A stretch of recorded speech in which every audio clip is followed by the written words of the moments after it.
welcome into Big Ten Today. Happy to have you here alongside Rafael Davis. I'm Kyla Mills.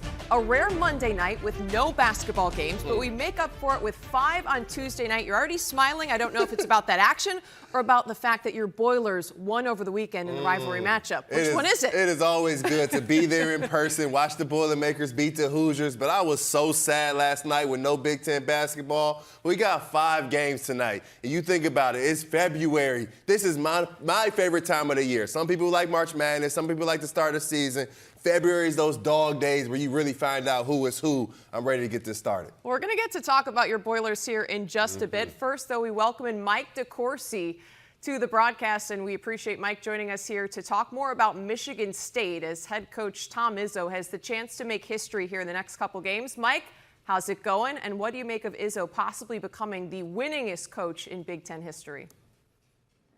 Things are going better, Kyle, and I appreciate it. And I will say I got a chance to meet Tom Izzo in 1997. He was in his second season at Michigan State. I was covering the NCAA tournament, covering the Bearcats of Cincinnati then in Auburn Hills, Michigan. So I drove over to East Lansing to watch the Spartans play an NIT game against George Washington, and afterward got to go out for drinks with Tom and Tom Crean. And the thing that I want to say about that is that, okay, so we met in 97. It's almost 28 years. He's no different. He's got way more Final Fours and a national championship, and now about to break the record, on the verge of breaking the record for Big Ten wins, but he's not a different person. That's what I love about Tom Izzo.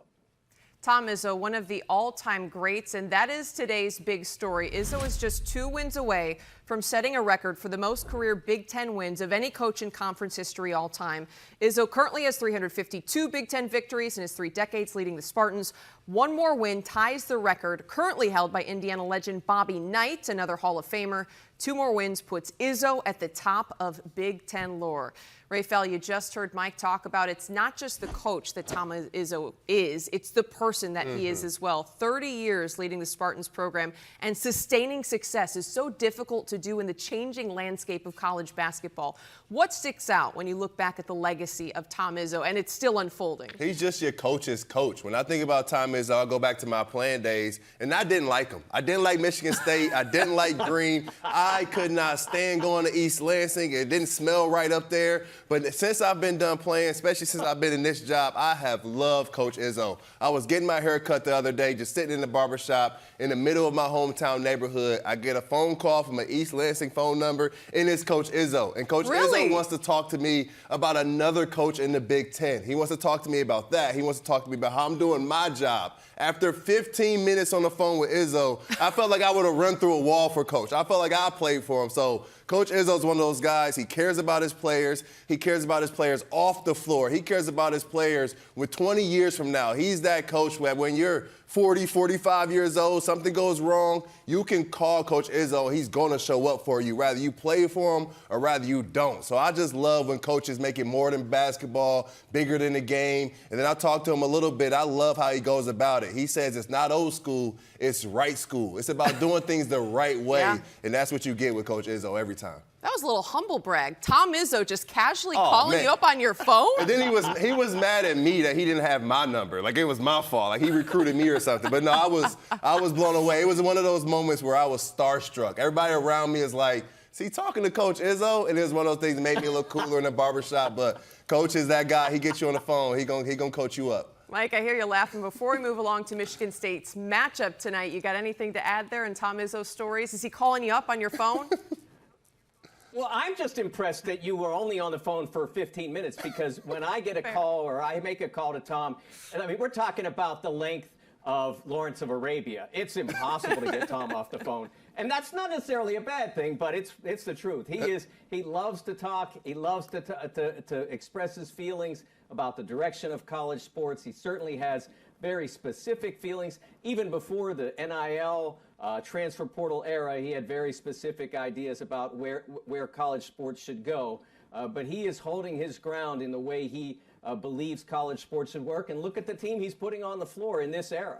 Yep. It's amazing. A Big Ten record, 26 straight NCAA tournament appearances, as you both pointed out, in a college basketball landscape that is quickly changing.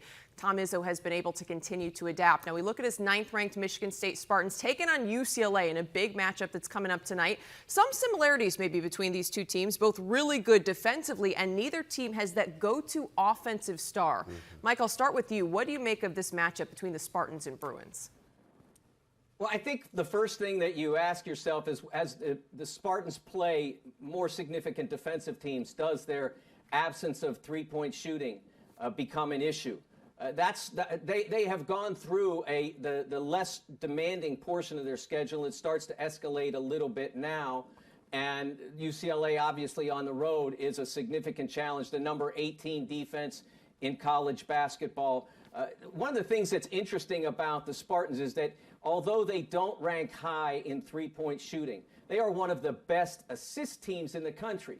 And what that means is that they are finding ways to create baskets even without that great danger, that great threat that forces defense to stretch the perimeter. I think that's very impressive what Tom has been able to do with this group. It obviously has a lot to do with having terrific point guards like Jace Richardson and Jeremy Fears, but it also has to do with the design of what they're doing and how willing the players are to adapt to it.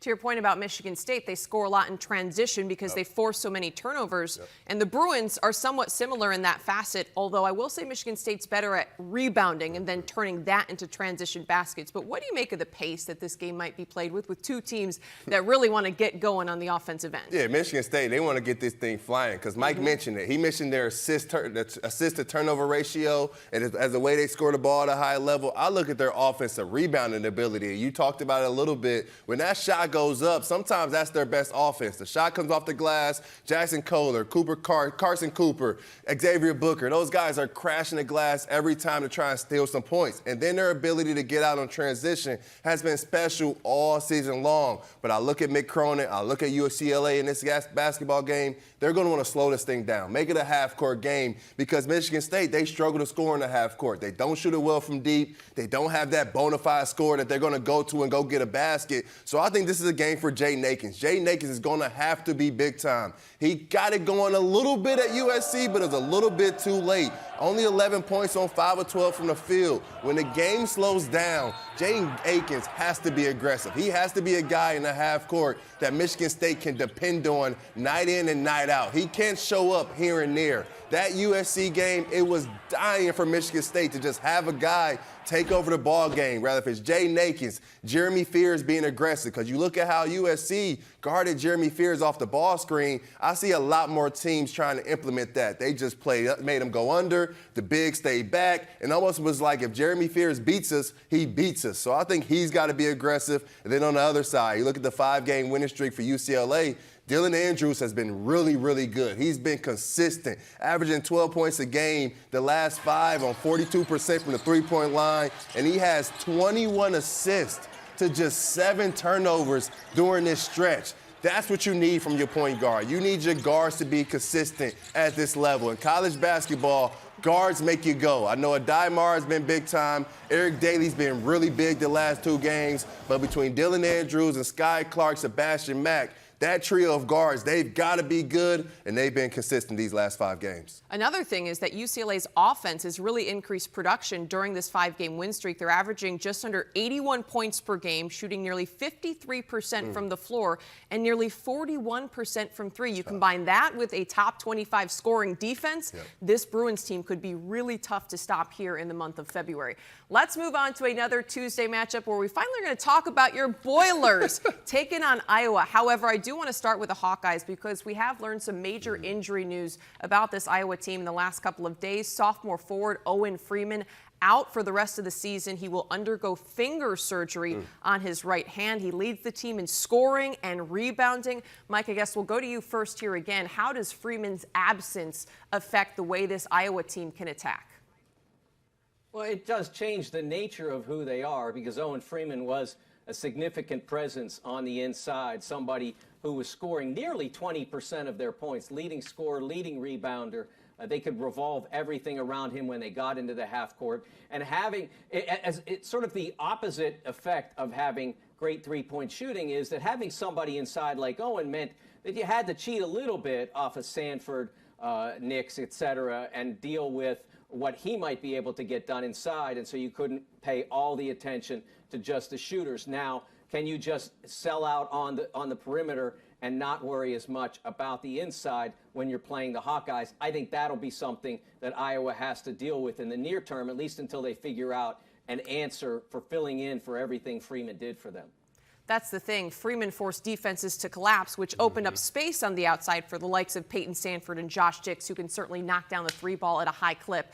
How about your Purdue Boilers, though, coming off that rivalry win against Indiana? What did you take away from that big victory? That Trey Kaufman-Renn is one of the best players in the entire country that's not being talked about enough. Trey Kaufman-Renn was dominant in the game against the Hoosiers at home. 23 points, 10 of 13 from the field, and his ability to work in the ball screen is outright impressive. He gets the basketball in that short roll, and he is going to make a play. Brandon Smith was also sensational against the Hoosiers. You think about Purdue, was not their best game of the season. They go 2 of 13 from the three-point line, and they found a way to win the game because of the duo, the best big little duo in the country between Brandon Smith, Trey Kaufman-Renn, both playing their best basketball of the season, and now Purdue is finding other ways to score the ball because, like we talked, they didn't shoot it well from deep, but they got 21 made free throws, 26 points off of 20 Indiana turnovers, and 16 second chance baskets. When you add in the play hard ability from the guys around those two, Fletcher Lawyer making shots, Trey Kaufman-Renn should be an All-American, Brandon Smith is an All-American. Purdue right now is cooking with gas, playing their best ball of the year. Here's my one caveat with the Boilers. Yes, you've got Smith and Kaufman-Renn. They can carry the team, but that's very difficult to sustain. Yep. You can't expect those two to combine for 50 points every single night. You still need contributions from the others, as some might say. Caleb First, 1 point against Indiana. Miles Colvin, 0 points. Camden Heide, 5. Those are a couple of the players that I really think have to step up in key moments for this team to go deep when you talk about an NCAA tournament run. Yeah, no, I agree for sure. Those guys have to be productive in their time on the floor. They got to play hard. They got to maximize their energy. But that's why I look at the other categories, the play hard categories. Can they take care of the basketball? Only 10 turnovers against Indiana. Is their defense up to par? Indiana shot at 57% from the field, but they turned it over 20 times, and Purdue capitalized every single time, it felt like. And then their ability to steal points on the offensive glass, 16 second chance points. So when you're able to have production in the play hard categories, sometimes that can help ease the lack of production you're getting from your other guys. But I can expect at least 40 points from Trey Kaufman-Renn and Brandon Smith every night. Fair enough, fair enough. Another top 25 team in action on Tuesday, Wisconsin taking on Indiana. Mike, what are you watching for in this one? Well, I want to see whether Luke Goody can earn his minutes tonight, because if you look at the Wisconsin setup with Nolan Winter and Steven Crow, you've got two very big, very mobile guys who can play inside and outside, and that has been what has differentiated Wisconsin, especially on the days when John Tonje doesn't go for 40, which admittedly are pretty common.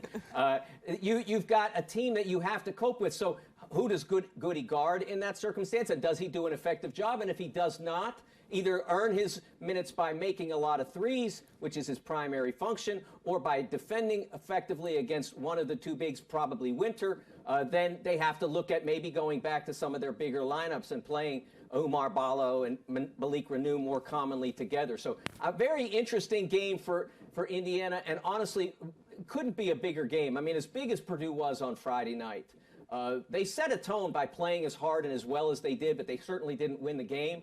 Well, if they follow through on that, maybe they can start to get some success in this enormous stretch they have coming forward. We just have to talk about what John Tonje has done during this recent stretch for Wisconsin. It is ridiculous, averaging more than 25 points per game in the last 4. Second leading scorer in the nation since January 21st, tied for the most made threes. He can score in a variety of ways, too. Don't get me wrong. He has athleticism as well. How did the Hoosiers stop him, Rayfel?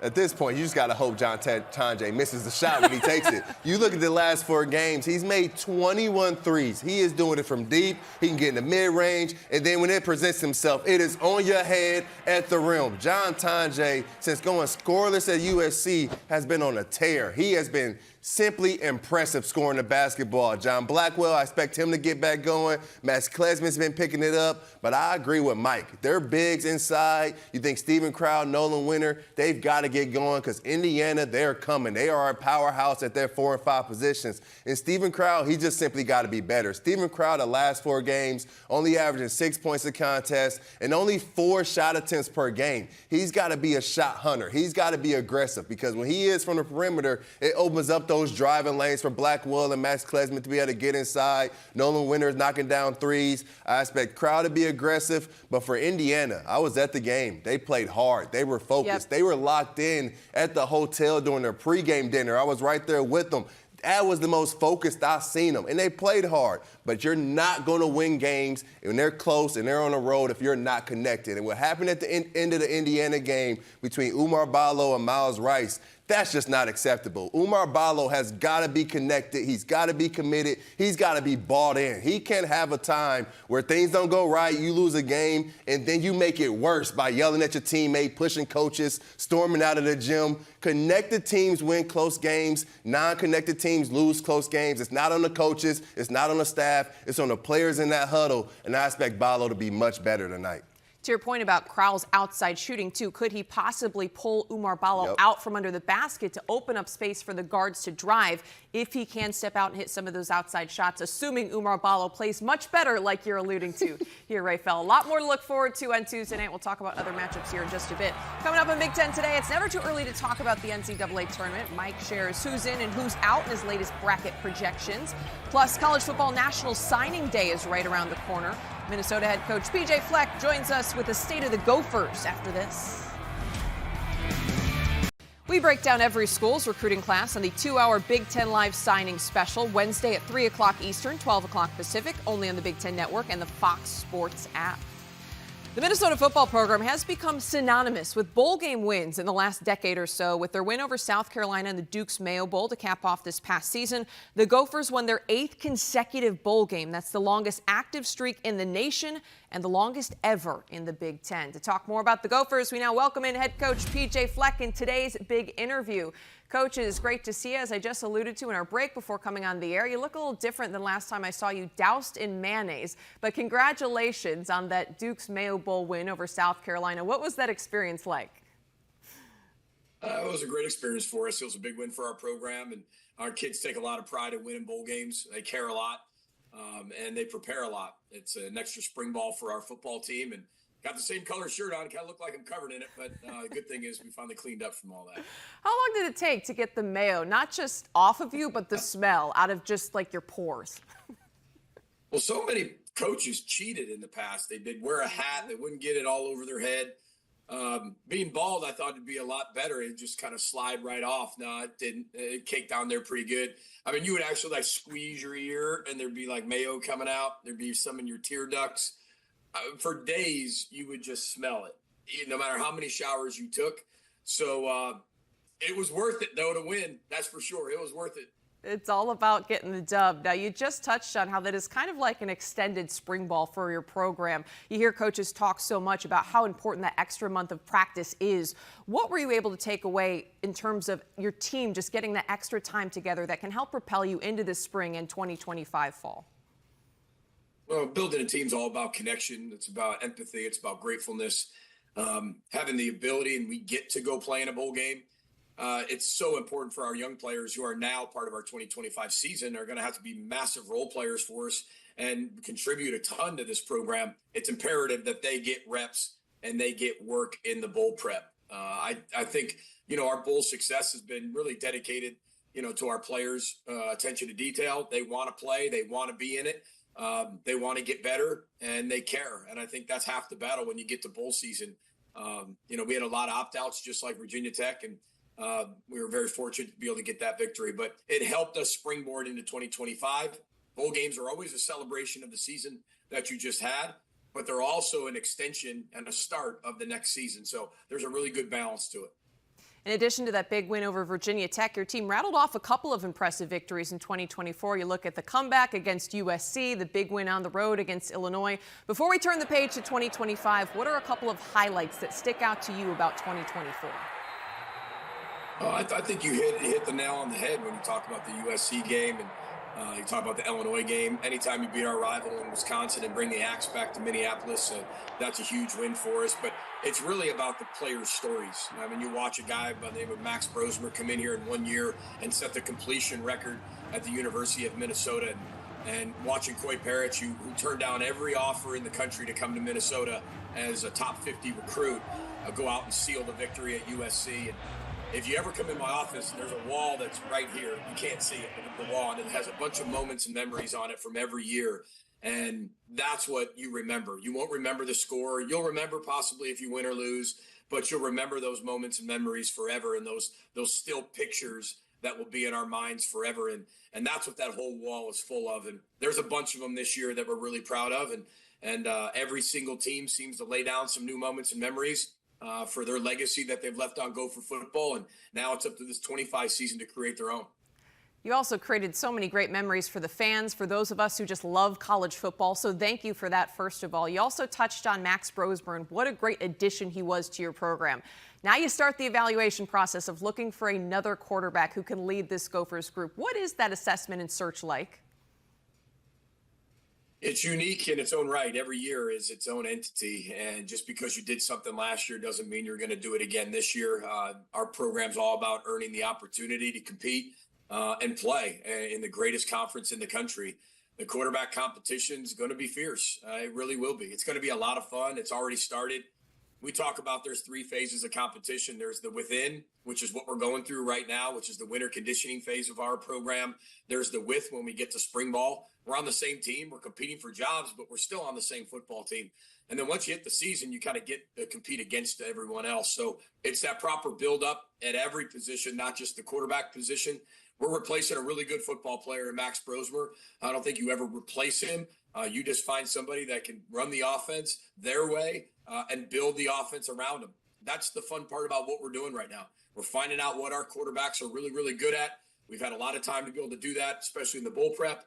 But now we're building our offense around what our quarterback strengths and weaknesses are and going from there.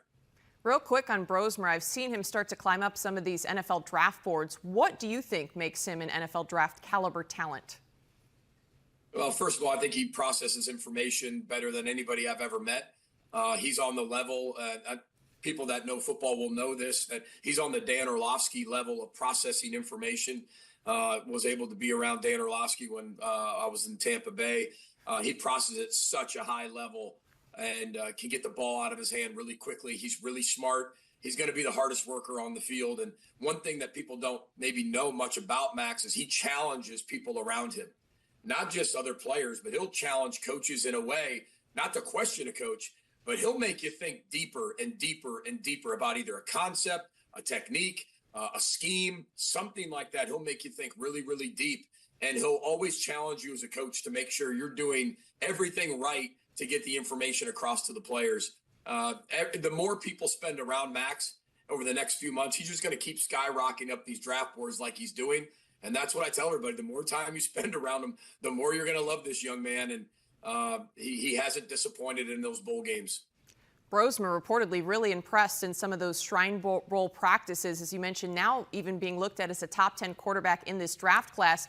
Moving along, though, back into your 2025 recruiting class, you got 22 commits ready to come to Minneapolis. What excites you most, Coach, about this group coming in? It didn't change. The only thing that stays the same in college football is change.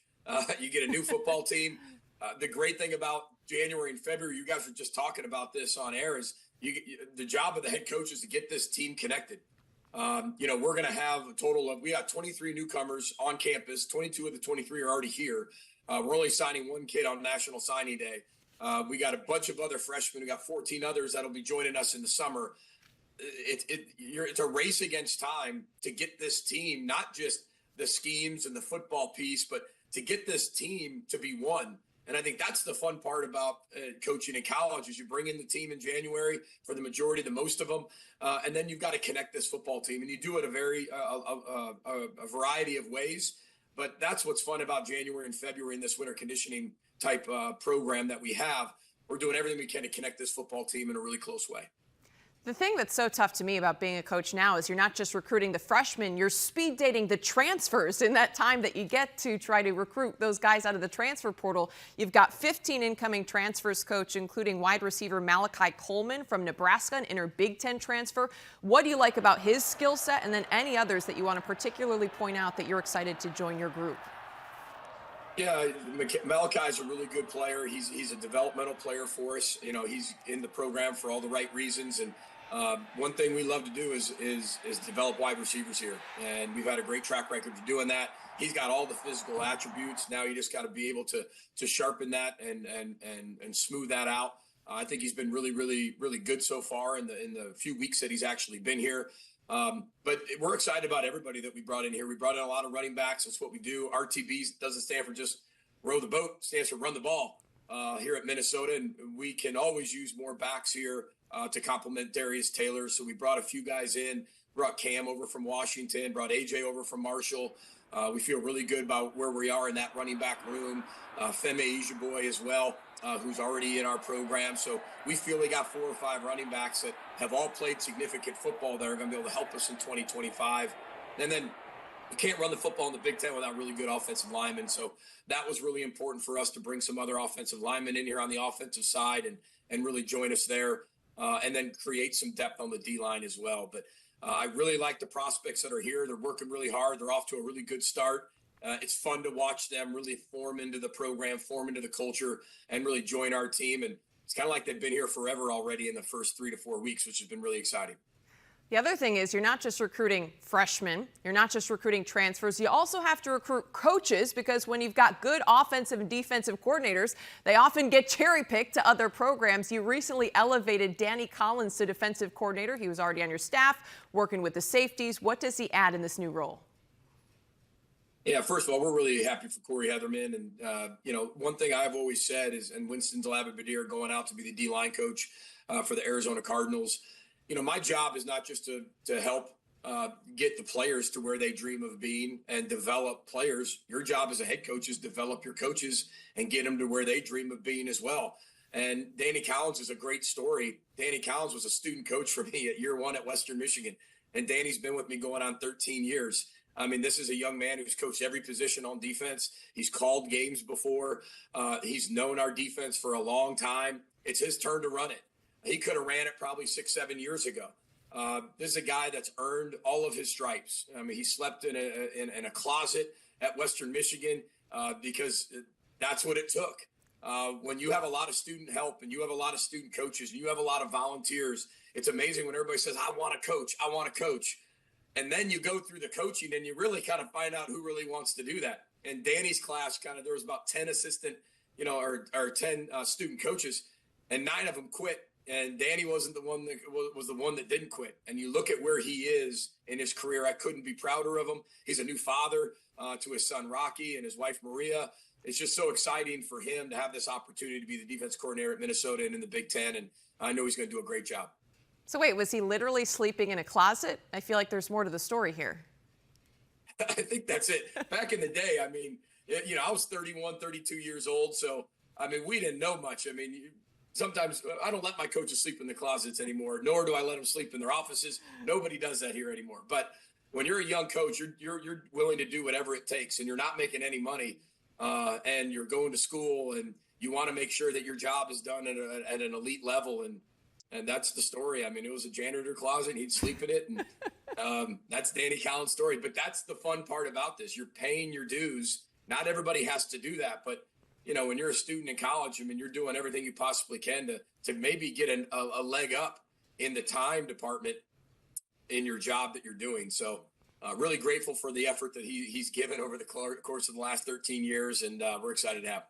Hey, we've all earned our stripes in some way, shape, or form. No judgment passed. You do it because you love it, right? And maybe you have to sleep in the closet along the way. Well, Coach, we really appreciate the time. We look forward to watching your Gophers in 2025. Thanks for your time. Appreciate it. Row the boat, Sky Mile, go Gophers. Thanks. Hot off the presses, folks, it is Mike DeCourcy's latest bracket when we take a look at the forecast of which Big Ten teams could make it into the NCAA tournament. 1 week ago, it was 9. Now that number is up to 10, as some teams have made stronger cases for themselves, in addition to Indiana and USC sliding up into the next 4 out category, which they were not in 1 week ago. And to talk more about that forecast, we welcome in Mike DeCourcy to the show, or welcome back, Mike, I should say. I want to start with the Huskers, now in the NCAA tournament. According to your latest projection, they rattle off a couple of big top 25 wins over Illinois, Oregon. What do you make of the Huskers' resume right now? Well, it puts them in a really strong position because the weakness at the back of the field is profound. Pitt, for instance, which fell out with a loss to Virginia on Monday night, has only 1 quad 1 win at this point, and they're relatively close to getting back in. Nebraska, which is on the inside, doesn't have to play in Dayton theoretically in a first 4 game, has 4 quad 1 wins at this point after those 2 victories that you mentioned last week. And their wins against Illinois, Creighton, Oregon, UCLA, they stack up with a lot of teams that are at the very front of the field. Where the Huskers have struggled is a little bit in how efficient they are, and therefore their metrics aren't as strong, and some of the losses they've taken. But if they continue to build on what they did in this past week, they've got 9 games left. They have 6 of those against quad 1 level opponents. And one of the things I'd like to stress with Nebraska, you'll start to hear right now some people talk about bubble watch and that sort of thing. And it's a saleable item, okay, if that's what you want to do, fine. But it's not real. There's no bubble with 9 games left, Kylan. The bubble starts when the games shrink, and every game really matters. That's when we're really talking about it. I've always said around Valentine's Day is a reasonable time to start thinking about a bubble. This is much too early. Nebraska just has to go out and continue to win at the rate that they did a week ago, and they could find themselves firmly inside the field. Let's go from the bottom of the Big Ten teams that could make it into the top in Michigan State, suffering that loss to an unranked USC team. The Trojans 68th in the net. It was on the road, though, so considered a quad 1 loss. But how does that impact the seeding for the Spartans? Well, they missed an opportunity to perhaps take advantage of the 2 losses in 3 days that Iowa State suffered and pick up that 4th number 1 seed. Alabama, Auburn, and Duke are so far and away number 1 seeds. It's going to be very hard for them not to end up with ones by the end of the year. But at this point, honestly, there is no 4th number 1 seed. Tennessee, Florida, the difference between them and Michigan State right now is that none of them has done extremely well against high-end competition. They don't have a lot of those big wins at this point. They will all get more opportunities to get those because of the nature of the schedule. They'll all play more of the better teams in their conferences. So we'll see how that sorts itself out. And to that end, it somewhat starts tonight with Pauley with the Bruins facing the Spartans. That's the kind of game that could help propel the Spartans toward the top of the field. So they have to get more of those kinds of wins. They have the breadth of accomplishment, and they would have had greater breadth if they'd have been able to beat SC at Galen Center on Saturday. But at this point, they have done the minimal work that they need to do, but now they have to do the heavy lifting. That comes over the next month. You just brought up Michigan State's upcoming matchup against UCLA. The Bruins are an interesting team. They've won 5 straight after dropping 4 straight. They've been lingering right around an 8 or 9 seed, which is a really tough seed when it comes to the NCAA tournament. What would they have to do to really break away from that and solidify themselves above that 8 seed mark?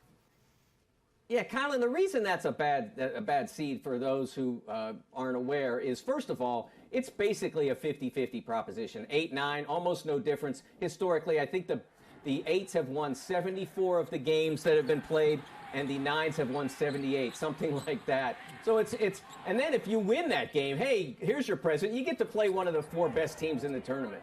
So it's a really brutal thing, and what they need to do to get away from that is to maybe first improve statistically. If you play better basketball, more efficient basketball, that helps your metrics, and they will influence the seedings a little bit. But the biggest thing is still winning the big games. And hey, there you go. The team that's leading your league is in your building tonight. That's the ideal opportunity to start that process. You bring up winning big games. The Purdue Boilers certainly have done that throughout the season. Where do they sit in terms of your projections?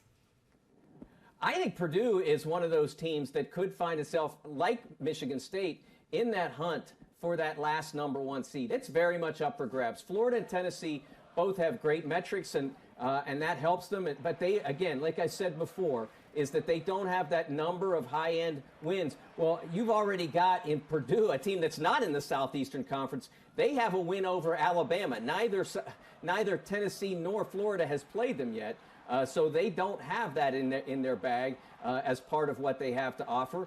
Later on, we'll see the Spartans play Purdue, so that would be a big game toward settling whether one of the two of them can contend for a number 1 seed. But Purdue is doing exactly what it needs to do to be in a top 3 seed position. I would be very surprised if they fell below that level by the time we get to Selection Sunday.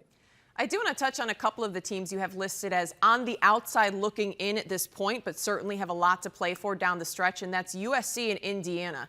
If you had told me at the beginning of the season the Hoosiers would be here, I wouldn't have believed you based on the talent on this roster, but let's start there. What does Indiana need to do in this final month to make it into the NCAA tournament?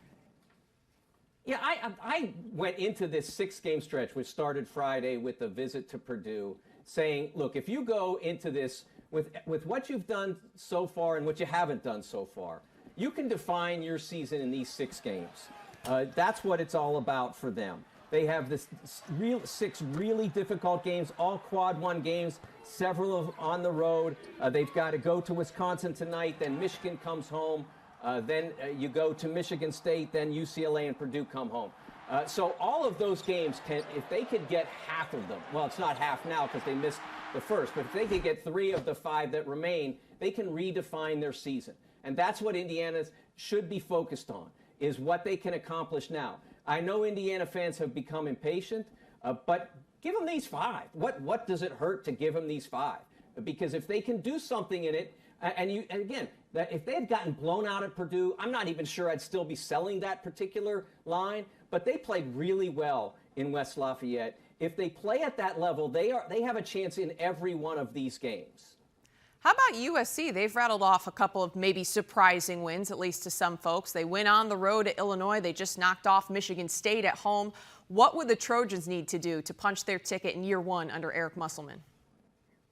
The difference for Southern California is that their wins at this point, they have some significant ones, but they have too many losses to counter it. I think a lot of that came from early on, the transition to Eric Musselman. He's done a really nice job in building a culture, building a competitiveness there that we've seen in those games, like the Illinois game and the Michigan State game. But they would have to step outside of what they've been to this point. I think that's true. I guess I'd have to be honest. That's also true of Indiana to an extent in terms of late game execution. But SC is going to have to win games that they haven't won in the past, the kinds of games that they haven't. On a regular basis, they have to be consistent. And we haven't seen that from them to date. We've seen excellence on occasion. We've seen that competitiveness, but we haven't seen them be able to bring to each game what they need to do to be on the better side of it. Tonight, a hoops doubleheader comes your way when the Gophers battle the Nittany Lions, followed by the Trojans against the Wildcats. Coverage begins with a tip-off show at 6:30 Eastern, 3:30 Pacific, only on the Big Ten Network and the Fox Sports app. Before we dive into Northwestern USC, we want to start with some really unfortunate news that broke over the weekend. On Saturday, Northwestern head coach Chris Collins announced that senior guard Brooks Barnhizer will miss the rest of the season with a foot injury. Doctors determined Barnhizer will require surgery. Collins very emotional when sharing the news about his star during his press conference on Saturday. He actually also shared that Barnhizer got hurt against Michigan State, begged Collins to play Rayfell against Maryland, then continued playing on a broken foot before finally they ultimately made the decision to shut him down for the season. But how about Brooks Barnhizer putting up ridiculous numbers, 9 double-doubles this season while playing during this last stretch on a broken foot? Unbelievable. Unbelievable. And you can see it. Like, I think of guys like Brooks Barnhizer, I think they're crazy. I think it's unbelievable to have this type of mindset to say, I'm going to go play no matter what. It's just big time. You think about it. With things I look at for a college basketball player, do you leave it all on the floor? Brooks Barnhizer, no question, left it all on the floor. And do you leave the jersey in a better place? Brooks Barnhizer has left the Northwestern jersey in so much of a better place, not just for himself, for his peers, but for classes to come. You look at Sheravino, you look at KJ Wyndham. They learned what it meant to be a Wildcat, what it meant to work, the effort you have to put in from a guy like Brooks Barnhizer. I could go back to my playing days. I had teammates sit out games with a bruised thigh, with the hurt finger, and this guy is playing NBA players do it. And he's playing The on bruises, a yeah. broken foot. It makes no sense. If I'm going to war and I got to choose one guy from this conference to be in my foxhole, I'm taking Brooks Barnhizer every night of the week, twice on Sundays. Dude is a dog. To give additional context to what Barnhizer has done this season, he's putting up numbers that have not been put up since Ron Harper, Crazy. Larry Bird, averaging more than 17 points, about 9 boards, 4+ assists, 2+ steals, 1+ block. Just ridiculous stuff. But now this is a huge void the Wildcats have to fill as they get ready to welcome USC tonight. Mike, what sticks out about that matchup? Well, you know what? One of the things about that stat that I think is really telling is, look, Ron Harper and Larry Bird were megastars. They were phenomenal. But they did that. They put up those numbers in what were mid-major leagues. They were fantastic players that were somewhat playing below their station. Brooks Barnhizer was playing one of the 2 best conferences in college basketball this season, and he put those numbers up. And they relied on him so much. That's why the numbers were there, because 1, he could do it, and 2, they needed him to do it. They needed him to be their point guard, small forward, shooting guard, and power forward all at the same time, in a sense. He needed to do so much for them. And how do you replace that? I can't even imagine what the meetings were like with Coach Collins and his terrific staff after they finally decided to shut Brooks down. You just don't know exactly what direction to go. But you know that it starts with what you did at the beginning of the year with Nick Martinelli taking the starring role and trying to build around that and getting back to playing Northwestern Wildcat defense, which lately they had been a little bit away from, and that's why they haven't been winning with the regularity they once did. For the Trojans, Raphael, Desmond Claude has been outstanding offensively, but as Mike just pointed out, you got to break down a really stingy Wildcats defense. What's going to be key for USC in this one? Desmond Claude. I don't care what defense he's So playing that's it. against. Just doesn't matter. Desmond just Claude, needs to suit up. he's been outstanding. I call him one of the best finishers in the country, and he's playing the point guard position at 6'6", 210 pounds. His knack and his ability to get downhill is one of none. It's just special. He gets to the free throw line, he knocks him down. When he gets in the rhythm, he starts knocking down threes, and there's absolutely nothing you can do with him. He picked apart that Michigan State defense and made it look as though he was playing at the park. And then you add in Wesley Yates, who in my opinion should be up for Freshman of the Year. His impact goes on a winning program. He's scoring the ball at will, getting downhill. That backcourt for USC gives everyone in this conference troubles. Northwestern's going to have to bring it on that side of the floor, no doubt. Minnesota at Penn State, the other one, right here on the Big Ten Network on Tuesday night. Mike, what are you watching for in that one? Well, first of all, I think you need Penn State. If they're going to win, be successful, they need to get back to taking the ball away from teams. They have, over the past 3 games, for instance, they're averaging 10 turnovers. That's not nearly what they usually do. They've been one of the most destructive defenses in college basketball for much of this season. But lately, that bite just hasn't been there. And without that, the defense is just not adequate at Penn State to get the W's. They were in the Michigan game, and even Michigan, a team that regularly turns over the ball, high double-digit, high teens type of numbers. They only got 9 off of them. This is not the Penn State we saw for the first 6 weeks to 2 months of the season. Also a very consequential game for both those teams, still trying to solidify spots in the Big Ten tournament. 15 teams will get a shot at the postseason in the Big Ten this year. A look at the latest AP men's basketball top 25 poll. 6 Big Ten teams currently in the top 25. How about 2 now in the top 10, which was not the case early on in the season. One big team that has dropped out is Oregon. The Ducks dropping a couple of contests recently. They are receiving votes along with the UCLA Bruins, who are riding a 5-game win streak, as we welcome Raphael back in for a very interesting segment where you're going to play Groundhog's Day, I guess. Now, we do a lot of preparation for the show. The one thing I did not prepare for is when the groundhog sees his shadow, that means there's 6 more weeks of winter, I think is how it goes. You can let us know on social media if I'm wrong. Real quickly, which teams in the Big Ten have a sunny outlook? Maryland, for sure. I look at Maryland's schedule. I look at who they have left. You have Michigan State, but it's at home. Michigan may be their toughest road game, but this Maryland team, they're clicking offensively. Best trio of guards, best front court. I love what Kevin Willard's put together out there in College Park. which team has 6 more weeks of winter to come? It could be rough for Michigan. And you think about it, they got to go to Purdue, they got to go to Illinois, they got to go to Michigan State. They still have Wisconsin, still have Purdue coming to their place. Michigan has a tough schedule left. I am sure that Coach Dusty May is prepared for it. Danny Wolf has got to be big time, and Vlad Golden be my player of the year. We got to study up here on Groundhog's Day. Neither Rafael or I really knew how it worked coming into no this idea. show. But hey, we're just here to talk basketball, right, folks? Thanks for joining us on Big Ten Today.